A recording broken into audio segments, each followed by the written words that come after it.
January 12th, 1889, 14 below zero, the kind of cold that makes your teeth ache and your breath freeze midair. Snow had been falling for 3 days, piling past the fence rails, burying the world in white silence. I was breaking ice on the horse trough, same as every morning, when I heard it. A sound that didn't belong, not wind, not animal, something weaker. I followed it to the frozen creek bed where the cottonwoods stand like skeletal fingers. There, half buried in a snowdrift, was a burlap feed sack. The kind we use for grain, only this one was moving, barely. I pulled back the frozen fabric, saw her, a girl, maybe 22, lips blue as twilight, wrists bound with wire, bruises like storm clouds on her throat. Someone had thrown her away, left her to freeze like trash. Behind me, my 5-year-old Clem whispered, her mittened hand clutching my coat, "Papa, she's got Mama's hair." I lifted the girl. Her eyes opened once, then she screamed. The scream died fast. Her breath came shallow, rattling like wind through a cracked window. I stripped off my coat, wrapped it around her. The burlap sack fell away. More bruises underneath. Old ones, yellow and green, fresh ones, purple and black. Wire had cut deep into her wrists, the kind of wire they use in institutions. "Papa, is she dead?" Clem's voice was small. "Not yet." I hoisted the girl into my arms. She weighed nothing, bones and cold skin. Her head lolled against my chest. I could feel her heartbeat, faint and irregular, like a bird trapped in a box.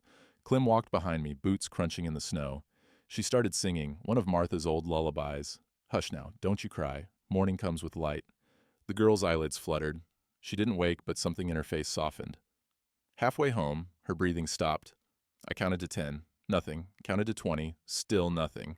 I pressed my ear to her chest, felt for the pulse in her neck. There, barely. A thread of life, thin as spider silk. "Keep singing, Clem." My daughter's voice shook, but she sang louder. By the time we reached the ranch house, blood had soaked through my shirt. The girl's wrists were still bleeding. I kicked the door open, carried her straight to the fireplace. The fire was down to embers. I built it back up, hands shaking from cold and something else. Fear, maybe. Or anger at whoever had done this. Clem dragged blankets from the bedroom. I stripped the girl's frozen clothes, rags, really, thin as cheesecloth. Her skin was mottled, white and gray, frostbite on her fingers. Her toes were worse. I wrapped her in every blanket we owned, tucked them tight around her, leaving only her face exposed. "Go get the milk," I told Clem. "Warm it, but don't let it boil." She ran to the stove. I heard the clatter of the pot, the scrape of the ladle. I pulled Martha's blue handkerchief from my pocket, the one she'd used the day she died. I'd kept it folded in my coat ever since. 4 years now. I used it to dry the girl's face. Her hair was matted with ice and blood. Dark hair, almost black, like Martha's had been. Clem returned with a tin cup, steam rising from the milk. I lifted the girl's head, tipped the cup to her lips. Most of it dribbled down her chin, but some went in. She coughed, once, twice. Her eyes opened, wide and wild like a cornered animal. She saw me first, saw Clem. Then she saw the fire, the blankets, the walls around her. Her whole body went rigid. She tried to pull away, but she didn't have the strength. "You're safe," I said, low and steady. "No one here's going to hurt you." She stared at me. Her lips moved, but no sound came out. Clem knelt beside the cot, holding her ragged doll, the one Martha had sewn before she died. "Mama said I should share this with someone who needs it more." She tucked the doll under the girl's arm. The girl's fingers closed around it, slow, uncertain. Then she whispered one word. Cold. Not help, not thank you, just that. An acknowledgement of what she'd been, what she still was. I pulled another blanket from the chest. As I did, I noticed Clem standing at the window. She'd drawn something in the frost, 3 stick figures, tall one, small one, medium one, a family.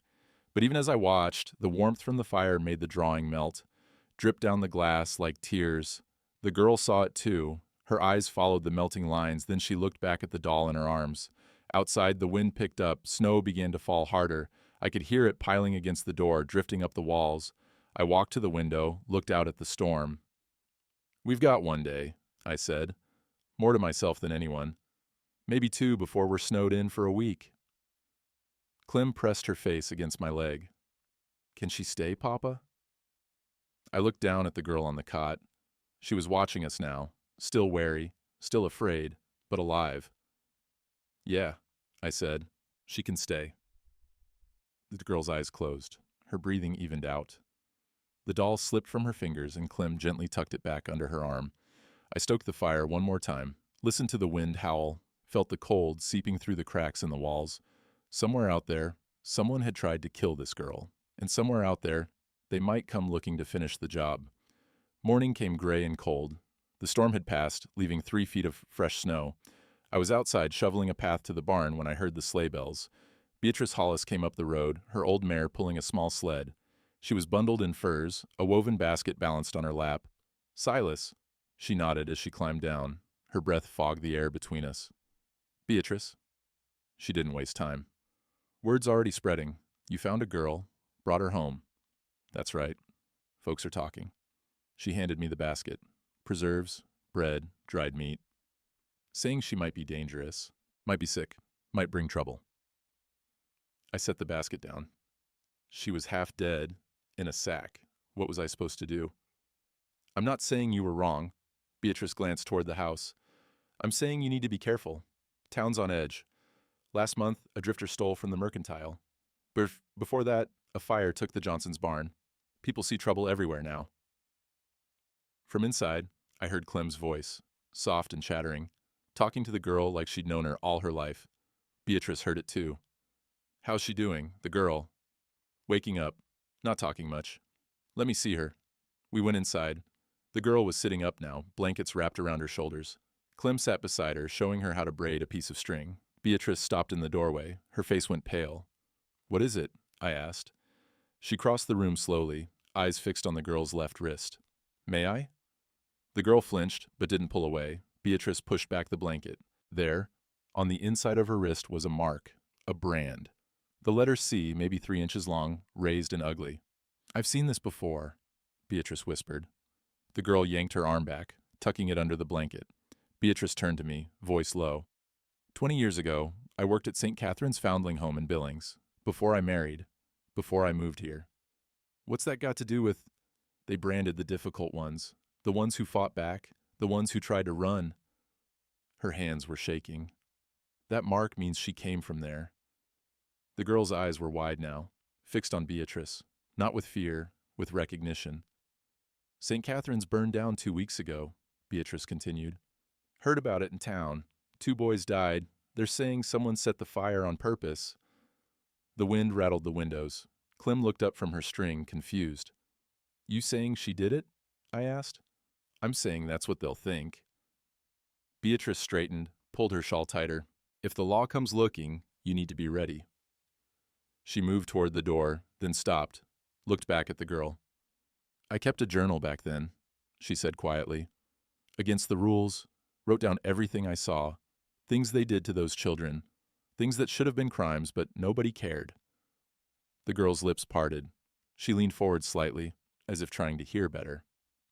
"I still have it," Beatrice said, "hidden, in case I ever got brave enough to use it." She left without another word. The sleigh bells faded down the road. Clem tugged my sleeve. "Papa, what's a foundling home?" "A place for children with no family." "Like Mama's in heaven?" "Something like that." The girl spoke then. Her voice was rough, like she hadn't used it in a long time. "They sold us." I turned. She was staring at the fire now, arms wrapped around herself. "The children at St. Catherine's," she said. "They sold us. To factories, to farms, to men who wanted other things." Clem's hand found mine. "I found the ledger," the girl continued. "Names, dates, payments. I tried to tell someone. They locked me in the cellar." She swallowed hard. "Then the fire started." "Did you start it?" I asked. She didn't answer right away, just stared at the flames. Outside, I heard horses, multiple horses, coming fast. The knock was loud, authoritative. 3 hard raps that shook the doorframe. I grabbed my rifle from above the mantel. "Clem, take her to the loft." "Papa, now!" Clem pulled the girl toward the ladder. The girl moved slow, her frostbitten feet barely holding her weight, but she climbed. I waited until I heard the loft boards creak. Then I opened the door. A man stood on the porch, tall, clean-shaven, unusual for these parts. His coat was tailored, city-made. A silver star gleamed on his chest. Behind him, 2 other men sat on horses, hands resting on their sidearms. "Silas Brennan?" the man asked. "That's me." "Marshal Owen Fletcher, Territorial Law." He pulled a folded paper from his coat. "I'm looking for a fugitive. Young woman, early 20s, dark hair, escaped from St. Catherine's foundling home 2 weeks ago. A lot of young women pass through these parts. Fletcher smiled. It didn't reach his eyes. This one's wanted for arson and manslaughter. 2 children died in that fire. Church is offering a reward. I kept my face blank. What makes you think she's here? Widow in town saw you carrying something up from the creek yesterday. Said it looked like a body. He tilted his head. Was it? Found a coyote carcass. Burned it. Fletcher's smile widened. Mind if I look around? I do mind. You got a warrant for my property? He unfolded the paper, held it up. Official seal, signatures, the whole works. Signed by Judge Harmon himself. My grip tightened on the rifle. Storm's coming back. You can see the clouds. You try to take anyone through that, they'll die. Fletcher glanced at the sky, gray and heavy, pregnant with snow. I'll give you 2 hours, he said. Storm hits, I'll come back when it clears, but I will be back, Brennan, with or without your cooperation, I'll survive. He stepped closer, voice dropping. You know what they're saying about her. She's not a victim. She's an arsonist, a killer. You keep her here, you're harboring a fugitive. That's a federal crime. From above, a board creaked. Fletcher's eyes flicked to the ceiling. 2 hours, he repeated. Then he smiled, cold and knowing. Oh, and Brennan? She's not just a runaway. She's not even just a murderer. He pulled a small photograph from his pocket. Faded, cracked, a woman holding an infant. She's my niece, he said softly. My sister's half-breed mistake. Been looking for her a long time. He tipped his hat, turned, and walked back to his horse. I stood in the doorway, watching them ride away. My hands were shaking, not from cold, from rage. Above me, I heard the girl crying, soft, broken sounds that tore through the silence. Clem's voice drifted down. It's okay, Mama. Papa won't let them take you. I closed the door, bolted it.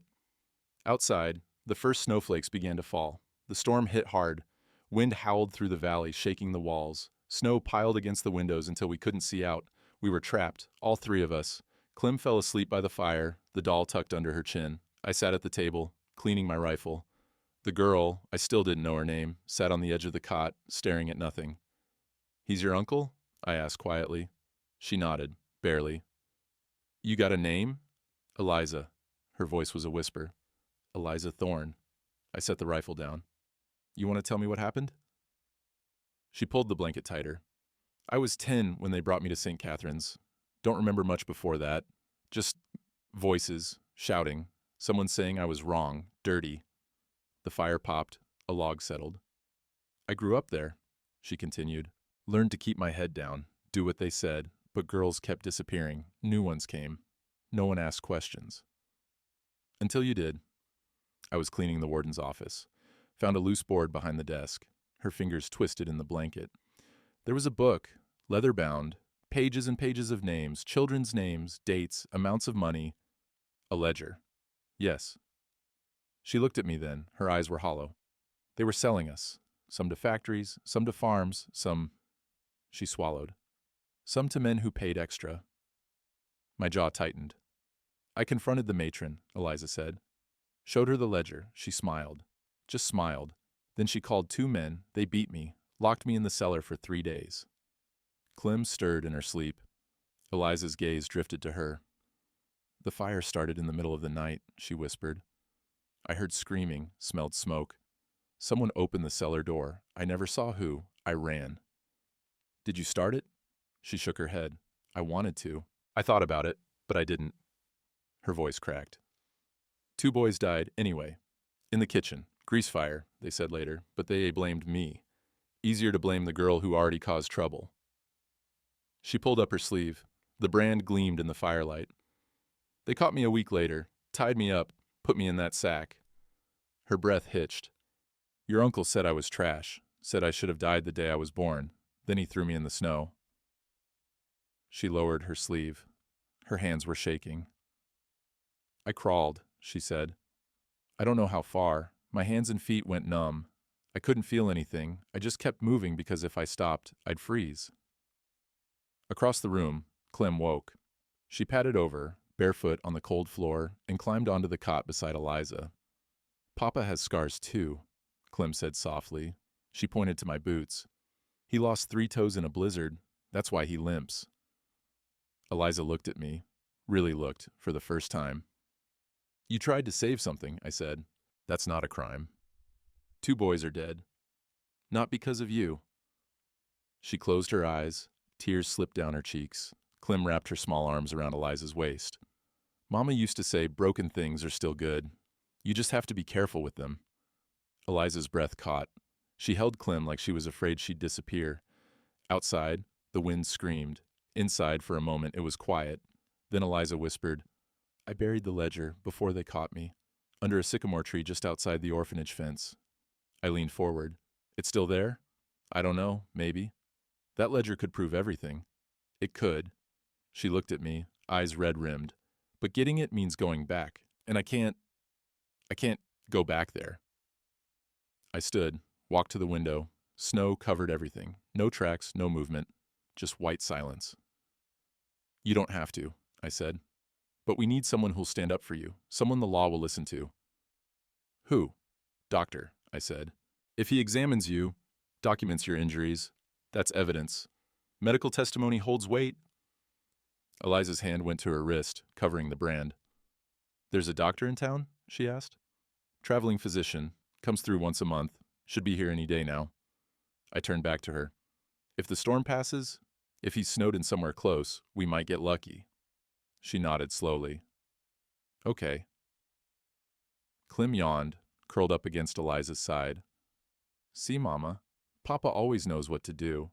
Eliza's fingers stroked Clem's hair, gentle, careful, like she was afraid she'd break her. The knock came at dawn, not hard like Fletcher's, weary. I opened the door. A man stood there, covered in snow, black bag in hand. Dr. Josiah Grant, he said.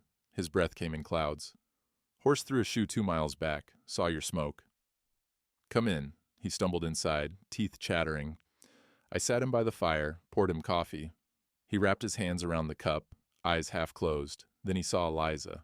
She was standing now, blanket around her shoulders, one hand braced against the wall. Her frostbitten feet made standing painful. Dr. Grant set down his cup. She needs medical attention. I know. He stood, grabbed his bag. Let me see. Eliza hesitated, looked at me. He's a doctor, I said. He can help. She sat on the cot. Dr. Grant knelt, examined her feet first. His face darkened. How long was she exposed? Don't know, at least a day, maybe 2. He moved to her hands, unwrapped the makeshift bandages I'd made. 3 fingers on her left hand were black at the tips.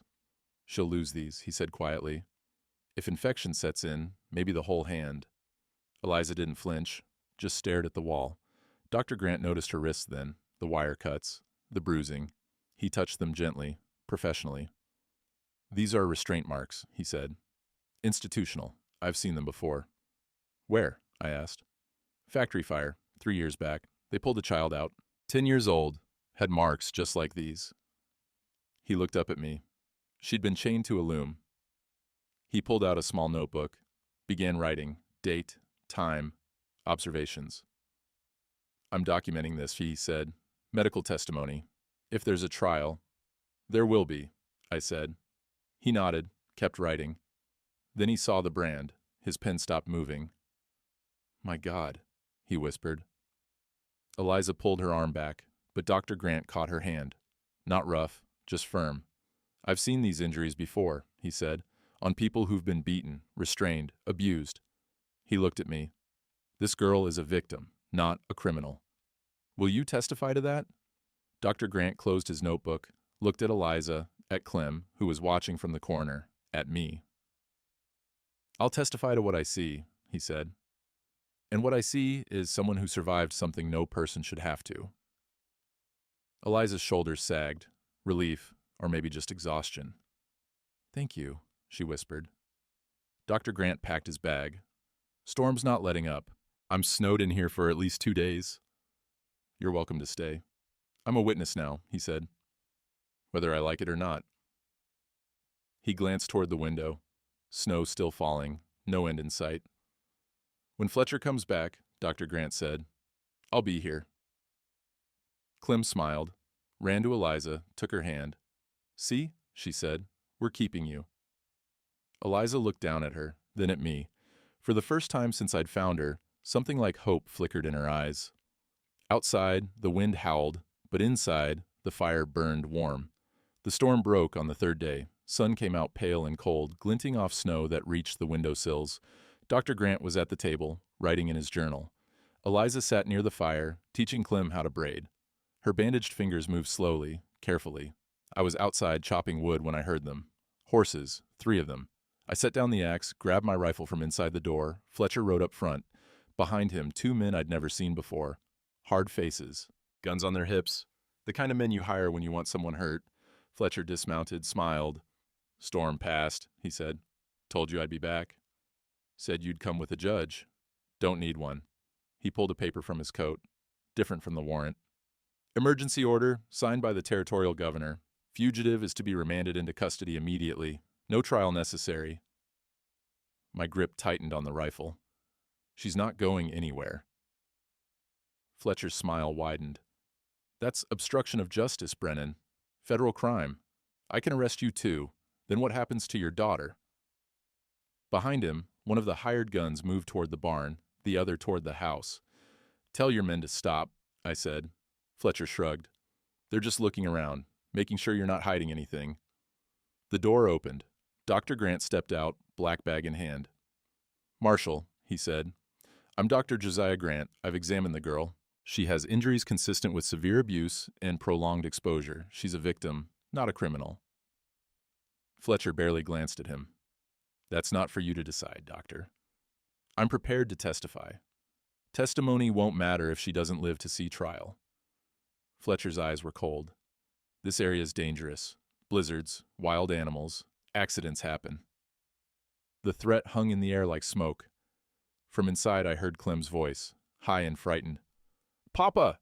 I turned. One of the hired guns was in the doorway, hand on his pistol. Eliza stood in front of Clem, blanket wrapped around both of them. "Get away from them," I said. The man didn't move. Fletcher stepped closer to me. "You've got 2 choices, Brennan. Hand her over now, walk away clean, or resist, and I charge you with obstruction, harboring a fugitive, and whatever else I can think of." He paused. "Think about your daughter's future. Think about who'll raise her when you're in prison." My finger hovered near the trigger. Dr. Grant's voice was steady. "I'm a witness to this conversation, Marshal. Threatening a citizen, intimidation. I'll testify to that too." Fletcher laughed. "Testify to whoever you want, old man. By the time any judge hears this case, it'll be too late." He nodded to his men. They moved in. The one at the door reached for Eliza. She screamed. I raised my rifle.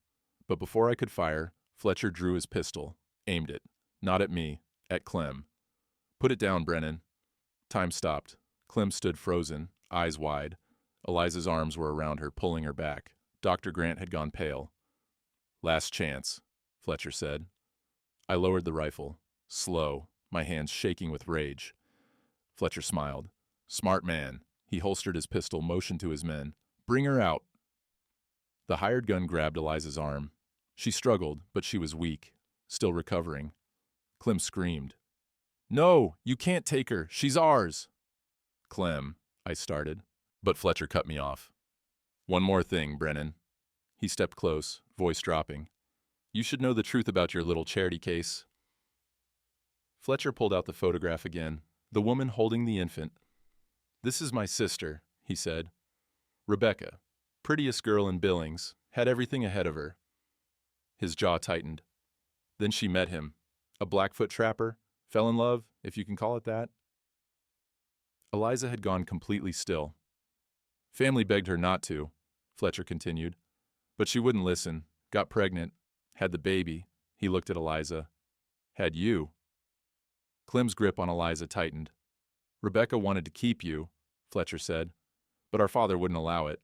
Half-breed baby, shame on the family name. So we made arrangements." "You sold her," Dr. Grant said, voice shaking with disgust. "We paid St. Catherine's to take her, raise her proper, give her a chance at a decent life." Fletcher's eyes were hard. Except she didn't stay grateful. She caused trouble, stirred up accusations, then burned the place down. "I didn't," Eliza started. "Doesn't matter." Fletcher's voice cracked like a whip. 2 boys died, and you ran. Made us all look like fools. He stepped closer to her, close enough that I could see the resemblance now. Same nose, same jawline. Uncle Owen? Eliza whispered. Her face had gone white as snow. Fletcher smiled, cold and vicious. Hello, niece. Been a long time. You... Her voice broke. You put me in that sack. You were supposed to die quietly, freeze to death, sad accident. No one would have asked questions. He glanced at me. But you had to go and get rescued. Eliza's knees buckled. Dr. Grant caught her. Clem was crying now, sobbing into Eliza's shoulder. So here's what's going to happen, Fletcher said. You're coming with me, and when you hang for arson and murder, it'll be justice served, family honor restored. She's not going anywhere, I said. Fletcher turned. You willing to die for her, Brennan? If that's what it takes. What about your daughter? She willing to watch her papa die? Fletcher's smile was cruel. Think about it. You keep her, but when she hangs, Clem will remember. She'll remember her papa chose a murderer over her safety, chose a stranger over his own blood. He mounted his horse. You've got until tomorrow, he said. I'll be back with the sheriff and a federal marshal. You hand her over then, or I burn this place to the ground with all of you in it. He wheeled his horse around.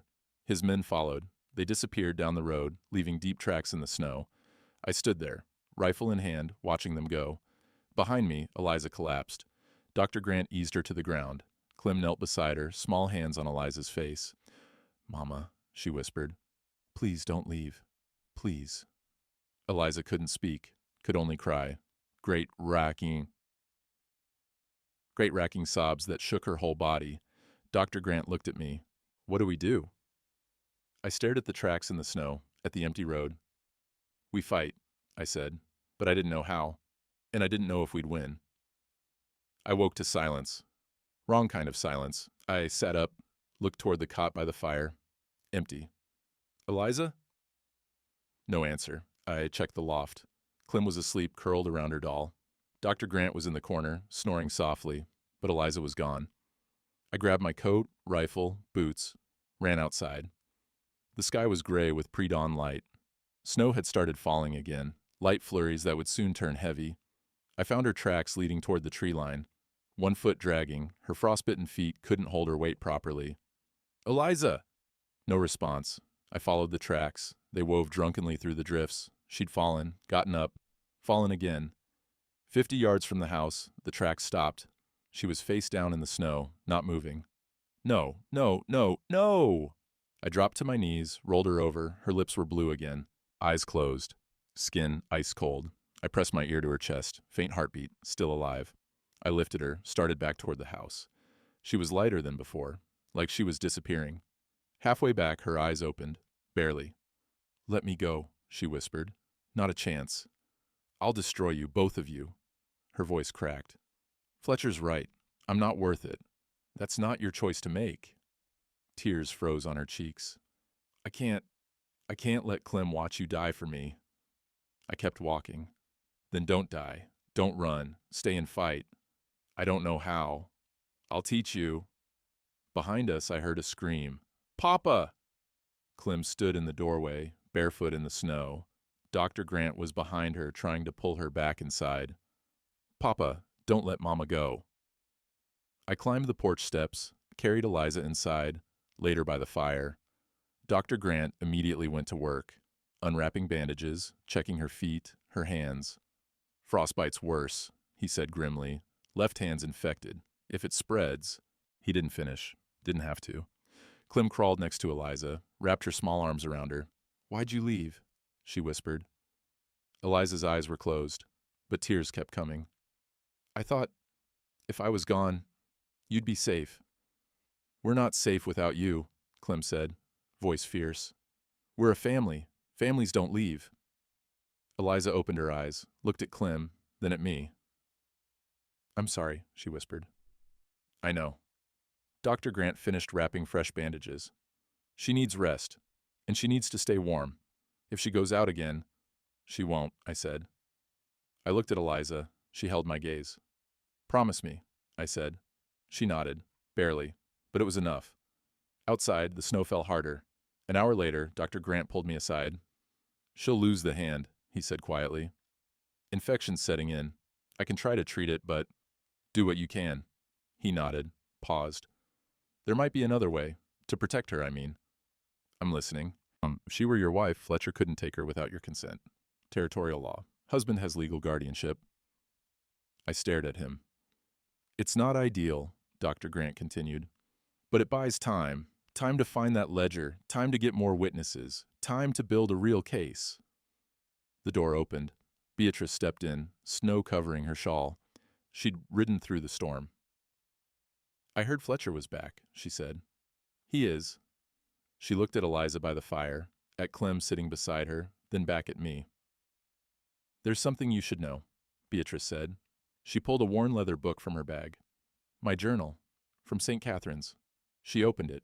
Pages yellowed with age, ink faded but readable. "I wrote down everything," she said. "Every child who disappeared, every payment I saw change hands, every bruise, every scream, every—" her voice wavered, "every wrong that nobody would stop." She turned to a page near the middle, pointed. "July 4th, 1869. Infant girl, approximately 6 months old, half Blackfoot heritage.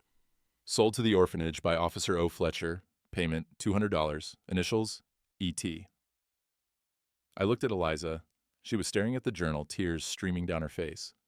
"If she's your wife," Beatrice said, "Fletcher can't touch her without going through you. That's the law." I walked to the window, watched snow fall. Martha had been gone 4 years, 4 long, cold years. I'd worn her ring on a chain around my neck, never took it off. Now I pulled it off, held it in my palm, small, simple, silver worn smooth with time. Clem appeared beside me. She looked up, saw the ring. "Mama would want her to have it," she said softly. "How do you know?" "Because Mama was like that. She loved people who needed love." I closed my fingers around the ring, looked at Eliza, made my choice. "When she wakes up," I said, "I'm asking." Beatrice smiled, sad but hopeful. Dr. Grant nodded. And outside, the storm raged on. The church bells rang at noon. Emergency council meeting. Word had spread fast. Fletcher had made sure of it. Told everyone in town that I was harboring a murderer, endangering the community. I left Eliza with Dr. Grant and Clyde Morrison, my ranch hand who'd arrived that morning. Brought Clem with me. Didn't want to leave her behind. The church was packed. Townspeople filled the pews, standing room only, cold stone floors, stained glass casting colored light across grim faces. 3 council members sat at the front, Thomas Webb, the banker, Samuel Cross, who owned the mill, and Margaret Finch, the schoolteacher. They looked uncomfortable.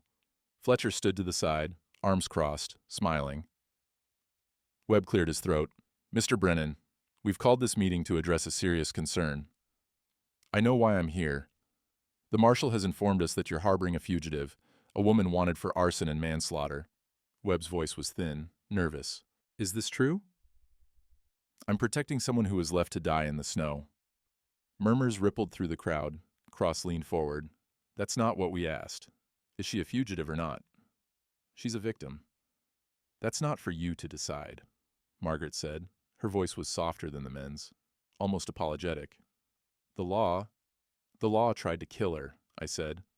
"Tied her up, threw her in a sack, left her in a blizzard. That's attempted murder." Fletcher stepped forward. "That's a serious accusation, Brennan. You have proof?" "I have her. Wire cuts on her wrists, brand on her arm, frostbite that nearly killed her." "All circumstantial," Fletcher said smoothly. "Could have happened anywhere, to anyone." More murmurs, some people nodding. Webb shifted in his seat. Mr. Brennan, if you continue to harbor this woman, we'll have no choice but to revoke your land contracts, your supply agreements. You won't be able to trade in this town." The threat landed like a stone in water, ripples of shock through the room. "You're going to starve me out?" I asked. "We're going to protect this community," Cross said. "If you won't follow the law, you can't be part of it." Clem's hand tightened in mine. I looked at the faces in the pews. Some looked away, ashamed but silent. Others met my eyes, waiting to see what I'd do.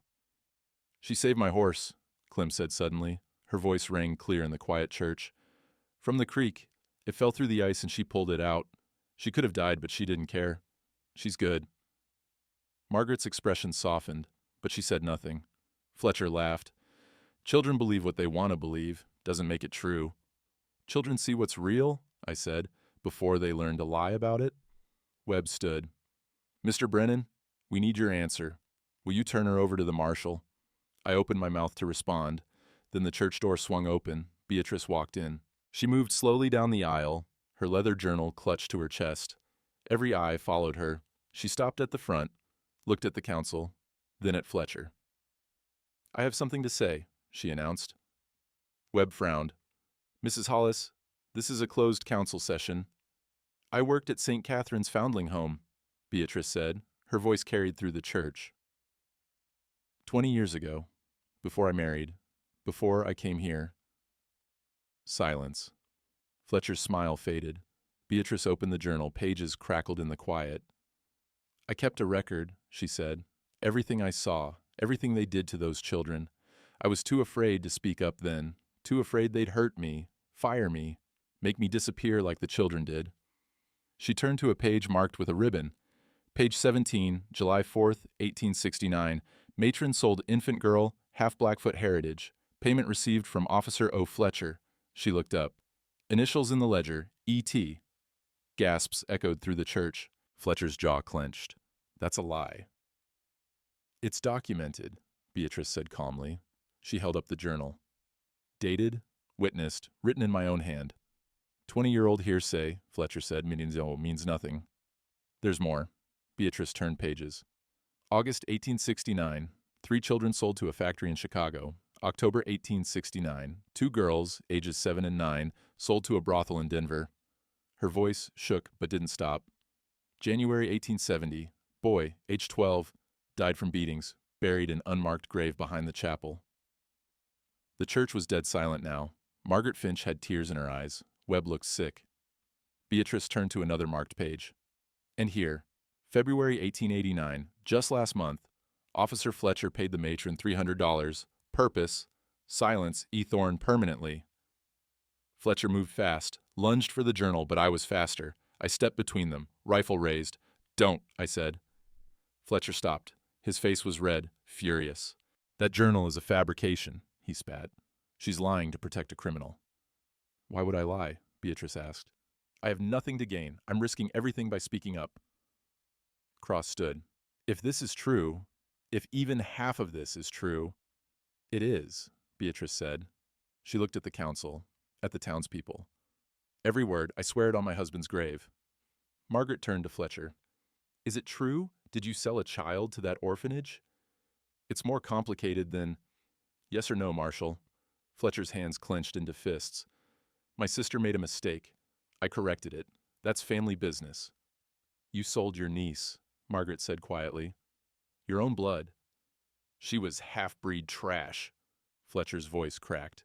She had no future. I gave her a chance at a decent life.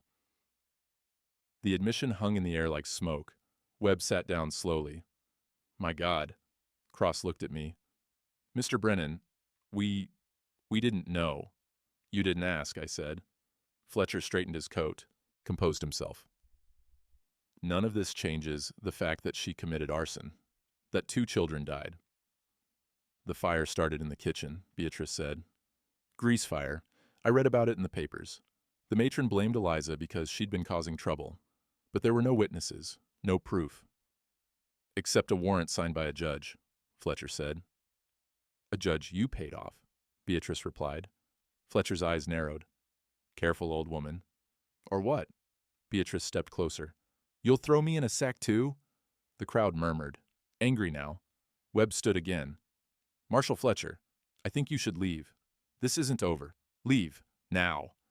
Fletcher looked around the church, saw the faces turning against him, the tide shifting. He grabbed his hat, stormed toward the door, but he stopped before leaving, looked back at me. She's Blackfoot, he said. Half-breed, you marry her, you'll be an outcast. Your daughter will be raised by a savage. Clem stepped forward, small but fierce. She's my mama, she said, and I don't care. Fletcher's face twisted. Then he left. The door slammed behind him. The church erupted in whispers. Margaret stood, walked over to Beatrice, placed a hand on the journal. Thank you, she said quietly, for your courage. Beatrice nodded, tears in her eyes. Cross looked at me. Mr. Brennan, your land contracts are safe. Your agreements stand. We apologize. Webb added, if there's anything you need, witnesses, support, you have it. I looked at the faces in the pews, some still uncertain, but most nodding now. The tide had turned. Beatrice handed me the journal. There's one more thing you should know, on the last page. I opened it, read the entry. Note, infant E.T.'s mother was Sarah Runningwater, Blackfoot. Tribe affiliation documented. Treaty rights may apply. I looked up at Beatrice. If she's Blackfoot, Beatrice said, tribal law supersedes territorial law. Fletcher can't touch her. Hope flickered. Small, but real. Clem tugged my sleeve. Does that mean Mama's safe? Maybe, I said. Maybe it does. Outside, I heard horses. Multiple horses. Fletcher wasn't done yet. We returned to the ranch at dusk. The sky was heavy with clouds, the kind that promised more snow. Dr. Grant met us at the door. His face was grave. She's awake, he said, but something's wrong. Inside, Eliza sat by the fire, staring into the flames. Her bandaged hand rested in her lap. She didn't look up when we entered. Clem ran to her. Mama, Papa made them listen. You're safe now. Eliza didn't respond. Clem looked back at me, confused. I sent Clem to the loft with Dr. Grant, waited until I heard their footsteps on the boards above. Then I sat beside Eliza. Beatrice showed them the journal, I said. Town's on our side now. Fletcher's credibility's gone. She still didn't look at me. There's more, I continued.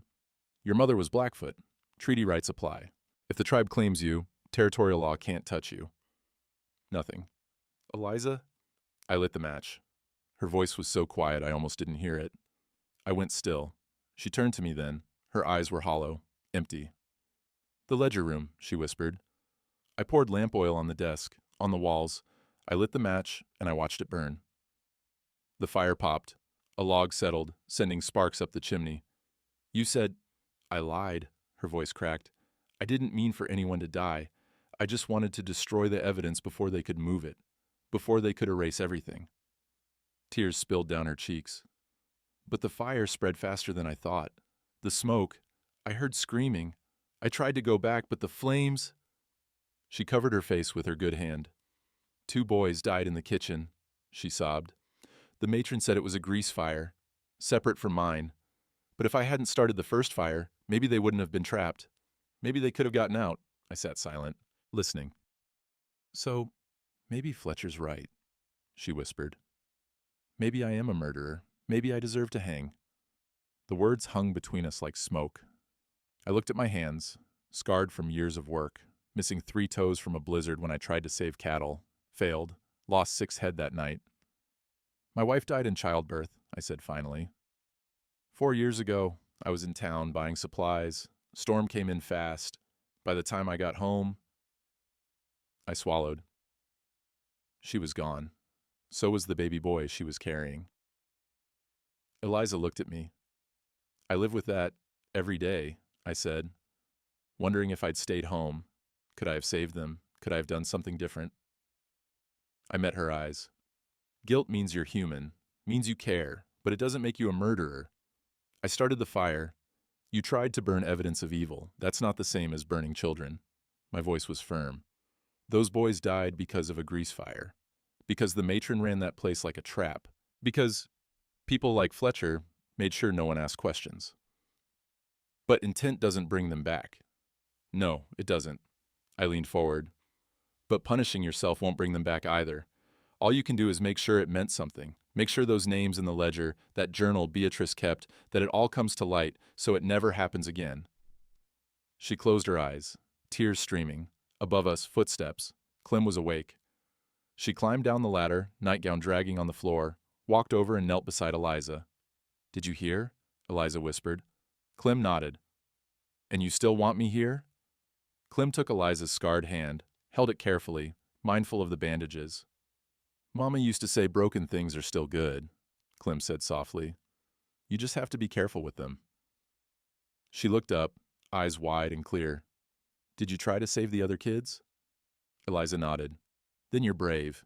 And brave people make mistakes sometimes. Papa says so. Eliza's breath hitched. She pulled Clem close, held her tight. I don't deserve this, she whispered. Maybe not, I said, but that doesn't mean it isn't yours. Outside, the wind picked up, a long, low howl through the valley. Eliza looked at me over Clem's head. Something in her eyes had changed. Not hope exactly, but maybe the willingness to try. The ledger, she said. It's still buried, under the sycamore tree at St. Catherine's. If we can get it, we will, I said, but not tonight. Tonight, you rest. She nodded, slowly. Clem yawned, curled against Eliza's side, and for a moment, despite everything, we looked like a family. The next morning, Clyde Morrison arrived before dawn. He rode in hard, horse-lathered despite the cold. Fletcher's gathering men, he said, breathless. 6, maybe 7. Heard them talking in town. They're coming tonight. Dr. Grant stood. We need to leave. Now. Can't, I said. Roads are snowed in. Nearest town is 2 days' ride. We'd freeze before we got there. So what do we do? Beatrice asked. She'd stayed the night, sleeping in the chair by the fire. We need help, I said. The kind Fletcher can't fight. Who? Clyde asked. I looked at Beatrice's journal, at the note about Eliza's mother. Blackfoot, I said.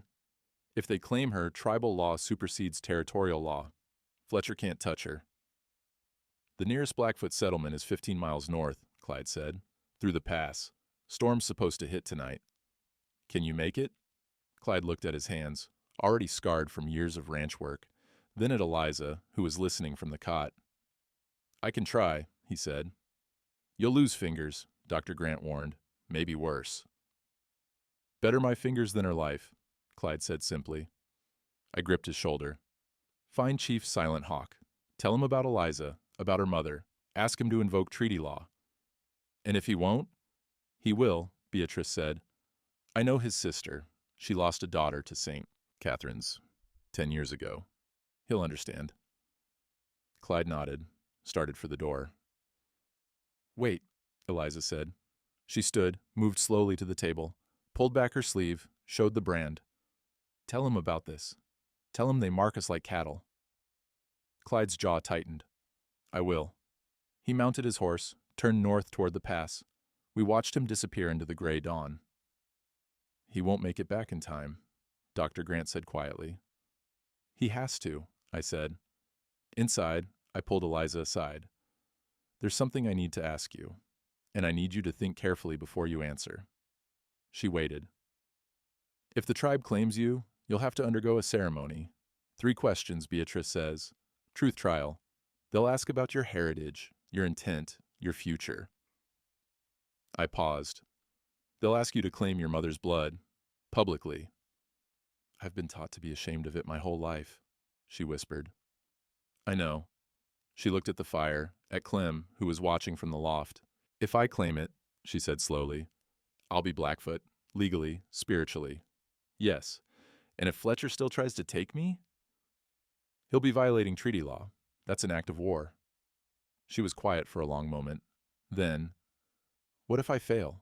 What if I can't answer the questions right? There's no right answer, Beatrice said from her chair. Only true answers. Eliza nodded, slowly. Then I'll do it.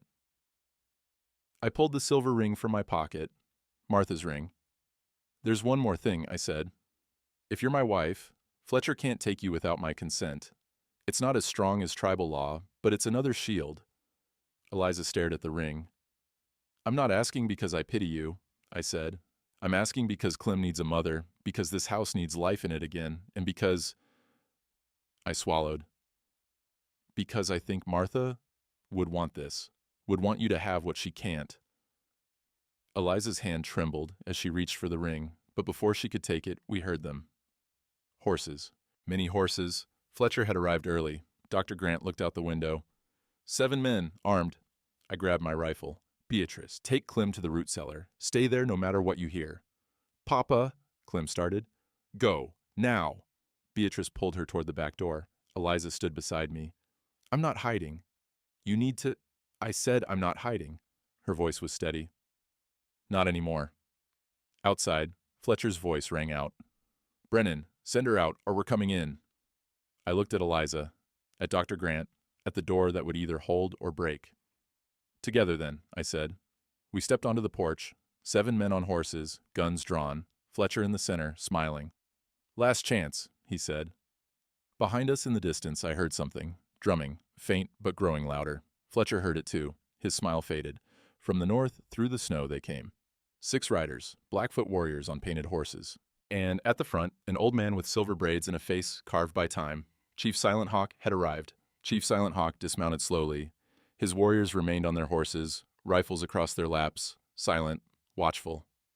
Fletcher's men shifted uneasily. The chief walked forward, his moccasins leaving shallow prints in the snow. He stopped 10 feet from the porch, studied Eliza for a long moment. Then he spoke in Blackfoot. His voice carried like wind through grass. Eliza shook her head. I don't understand. He asks if you know your mother's name. Beatrice translated from the doorway. Eliza's breath caught. No, they never told me. The chief switched to English, accented but clear. Sarah Runningwater, daughter of 2 moons, granddaughter of White Buffalo woman. He paused. Your mother. Tears welled in Eliza's eyes. What is this? Fletcher demanded. This girl is a criminal. Tribal jurisdiction doesn't... Treaty of 1855, Silent Hawk said quietly. Any person with Blackfoot blood may claim tribal protection. Your law has no voice here. She's barely Blackfoot, half-breed at best. Blood is blood. Silent Hawk's eyes were cold. You sold her to erase shame. We claim her to restore honor. He turned back to Eliza. You wish to be daughter of the Blackfoot? Yes. Then you must answer 3 questions, before witnesses, before sky and earth. He gestured. Come. Eliza stepped off the porch. I moved to follow. Silent Hawk raised a hand. She walks alone. I stopped, watched as Eliza moved through the snow toward the chief. The warriors formed a circle. Dr. Grant, Beatrice, and the townspeople who'd followed from the church joined them. Even Fletcher's men dismounted, drawn by something larger than their orders. Clem appeared from the root cellar, slipped her hand into mine. Silent Hawk drew a knife, cut his palm, let 3 drops of blood fall onto the snow. First question, he said. Do you accept your mother's blood? The blood that was called shame. Eliza's voice was steady. I do. I was taught to hide it, to be ashamed. I'm not anymore. Silent Hawk nodded. Second question. What wrong do you seek to make right? Eliza looked at the circle of faces, at Beatrice, at me. Children were sold, she said, beaten, branded, erased. I seek justice for them, for all of us who had no voice. And if justice costs your life, then I've already lived longer than I should have. Murmurs rippled through the witnesses, respectful, approving. Silent Hawk raised his hand. Silence fell. Third question. He stepped closer. What name will you claim? The name they gave you, or the name you choose? Eliza closed her eyes. When she opened them, they were clear. Morning thaw, she said, because I was frozen, and now I'm not. The chief smiled, small but real. He drew a pouch from his belt, opened it. Inside, sage and sweetgrass. He lit it. Smoke rose, sharp and clean. By sky witness, by earth witness, by blood witness, we said, passing the smoke over Eliza's head. You are Morning Thaw, daughter of Sarah Runningwater, daughter of the Blackfoot people. He placed his hand on her head, spoke in Blackfoot, a blessing, long and rhythmic. When he finished, the warriors dismounted. One by one, they approached Eliza, touched her shoulder, acknowledged her. Clem broke free from my hand, ran to Eliza. Mama! Eliza knelt, wrapped her arms around her. Silent Hawk turned to Fletcher. She is ours now, under treaty law. If you take her, you take from the Blackfoot Nation. That is an act of war. Fletcher's face was red. This is a farce. She's a murderer. You can't just... Oh, we can.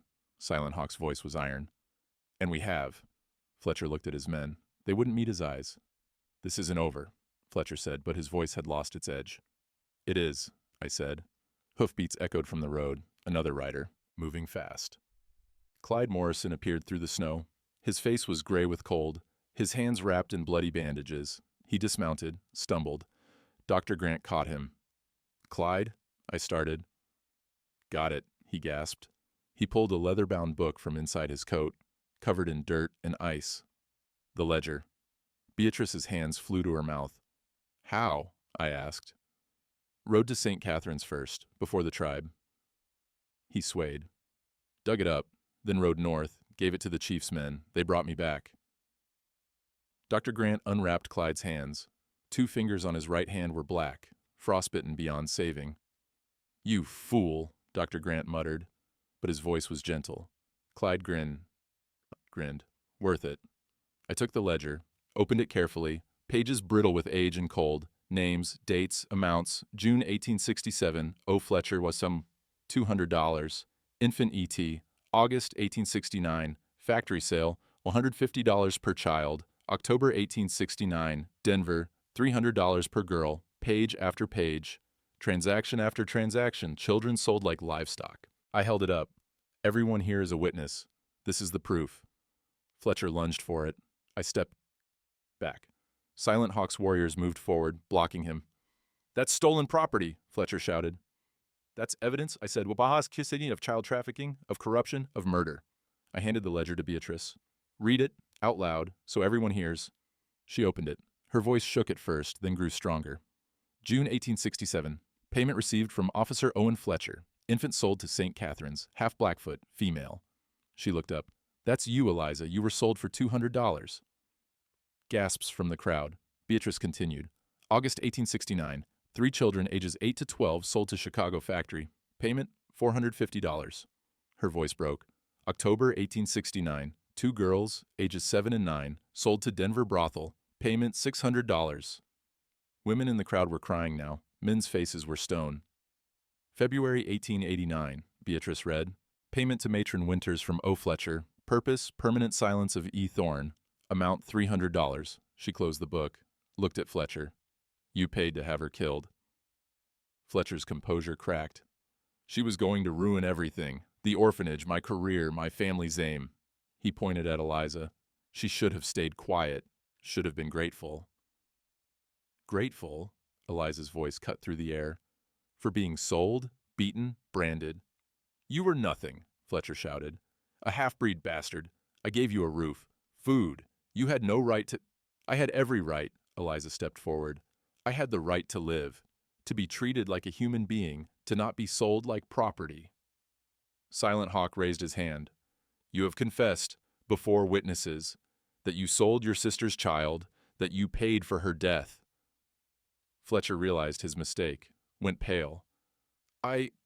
He looked around, saw the faces, the anger, the disgust. He ran, made it 3 steps before the warriors caught him. They brought him back, forced him to his knees in the snow. Silent Hawk looked at me. "This is your land, your law. What justice do you seek?" I looked at Fletcher, broken, desperate. Part of me wanted revenge, wanted to make him hurt the way he'd hurt Eliza, the way he'd hurt all those children. But I thought of Martha, of what she'd say. "Let the law have him," I said.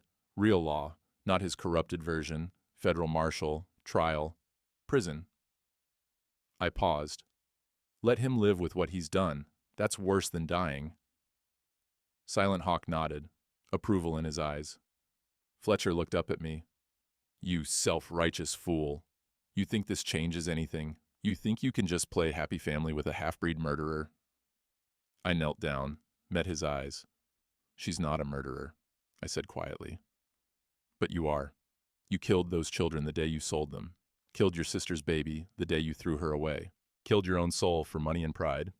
I stood, pulled the ring from my pocket, walked to Eliza. The crowd went silent. I knelt in the snow before her. "I'm not asking because of Fletcher," I said. "Not because of the law. I'm asking because I choose you, because Clem chooses you, because this life is better with you in it." Eliza's hand covered her mouth, tears streaming.